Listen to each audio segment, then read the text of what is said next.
Hey guys, welcome back to Dog Paw Blog. Today's video I am going to be showing you the updates that I have made to the Betta tank. I don't know if you remember before, the Betta was in a very small, I think it was a half-gallon bowl, but it's not even a tank, it was like a bowl. And then I changed it to this 5.5 gallon. But I've recently made some changes to the Decor. So there's just the heater in the back, which I had in the first video. The grass there, let me come around to this side. The grass there, the Betta. There's a moss ball in there. Silk plant, that is an almond leaf. Some rocks and some driftwood, and then that fake plant. And I did change the substrate from that kind of blue and green gravel to this white sand, and then just the filter. So that's just kind of how the setup is now. I'm going to do a water change, so I wanted to show you guys how it looks, and I'm going to show you kind of how I'm storing things and a few more updates and one big surprise. This cabinet is in the exercise room downstairs in the basement. Here comes Bailey. So I just keep a few things in here. I have some of the food. There's bloodworms and brine shrimp, a box for one of the filters I need to throw away, the remainder of the sand that didn't fit in the 5 gallon, a container, another box, a strainer. Here in this container here, there's another strainer, which I don't need because the spaces are too wide. There's Coco. There's a pack of the almond leaves I got. Some more of the grass mats and, excuse me, I don't know why they think it's food. Some of the previous decorations I had shown before. These are the LED lights I haven't hooked up yet.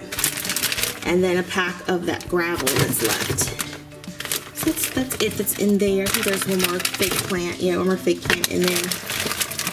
So, and that's some crushed coral. It's supposed to balance pH in your tank. Then I have these two buckets. The larger one on the left is a 5 gallon, and the white one is, I think, 2.5 or 3. And then I have a vacuum, gravel vacuum, and fishnet. I think that's everything in here. So here is one of the surprises. I did get another Betta, which I will, well, you can probably see him if I just zoom in right now. Very tiny male double tail, I think. Beautiful colors. There's really not a lot of light back here in this corner, but he's kind of this iridescent, pearly, purple, blue, teal kind of. He's gorgeous in the light. There we go. Very young male here in this aquarium. This aquarium size is a 10 gallon. And all of the plants except for the moss ball, I think there's 2 moss balls in there, are fake. I did put in another order for Aquatic Arts for some live plants. So I'm going to take all these fake plants out and put them in another tank, and then just have live plants in here. So the decorations, there's a piece of driftwood there and some rocks. The substrate is black sand. And someone did on my first video with the Betta tank say that I should put a sponge in front of the outflow for the filter to lighten the current. I did the sponge for a while, but it didn't work long term. So what I did, this is on every single filter now, is do a water bottle baffle. You just cut a water bottle in half. You cut the end and the top off, and then you cut it in half, and you put it around the flow, and it does a really good job of softening it. So I have that instead of the sponge. But thank you for who recommended that, because I did try that first. So I think that was everything. Oh, yes, and I did get a pack of, I showed you in the unboxing, the Nearite snails. Only one survived, and it is in the 5 gallon with the first Betta with Angel. I have not named this one yet. So I think that was all of the updates that I got. So one more surprise. In this aquarium here, this is a 20 gallon long. And I did have to get a few things because I had the tank, but I didn't have like a lid for it, so I did have to get a lid for it.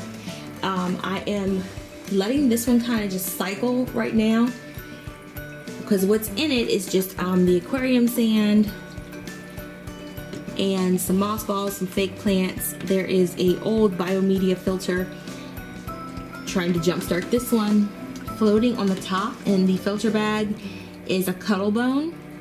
And then I have some of that crushed coral to balance the pH because there are purple mystery snails in here. I think there's about 10. They're all different sizes. There's maybe 3 or 4 little ones, and then I think maybe 4 medium-sized ones, and then 1 big one.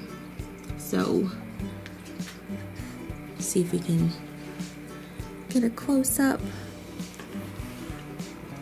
There's one back there. I have one of those almond leaves in there, and there's a snail on the other side of the almond leaf. I don't know if he's meaning to be up there. And then there's a couple here. There's one there. There's a small one. There's probably some around the other side too. But that's all that's in here right now. I'm trying to let this one cycle.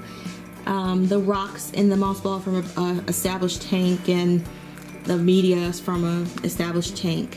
Trying to get some beneficial bacteria growing. The snails are doing their job creating ammonia for sure, because they are adding to the bio load, which is, you know, which is good. I'm gonna feed them some spinach a little bit later. I'm gonna blanch some spinach and feed them that. So far they've just had the algae wafers. You can kind of see this one's eating an algae wafer now. So those are my tank updates. I have the original Betta Angel in the 5-gallon with 1 nearite snail.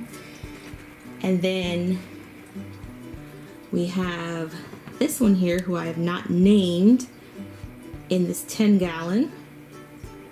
And I'm going to be just changing the plants out. And then over here we have the snails in this 20-gallon long, and I am waiting for things to come in, like as far as driftwood and the plants, and then the fish that are going to go in here, and I will certainly update you on those fish once they get here. And I'm probably going to take a few of the snails out and put them in the other 2 aquariums, so there's not so many snails in this one. So if you are into aquariums, I just kind of got into it just trying to do something different with the Betta tank, and really got into the whole hobby of aquarium keeping. So if you're into aquariums too, if you have any fish, you can comment down below with any helpful hints or things that I could do differently. And thank you for watching, guys. If you're not subscribed, go ahead and subscribe. If you are subscribed, make sure you hit that notification bell so you are always notified when I put up a video. Thank you for watching, guys. Bye.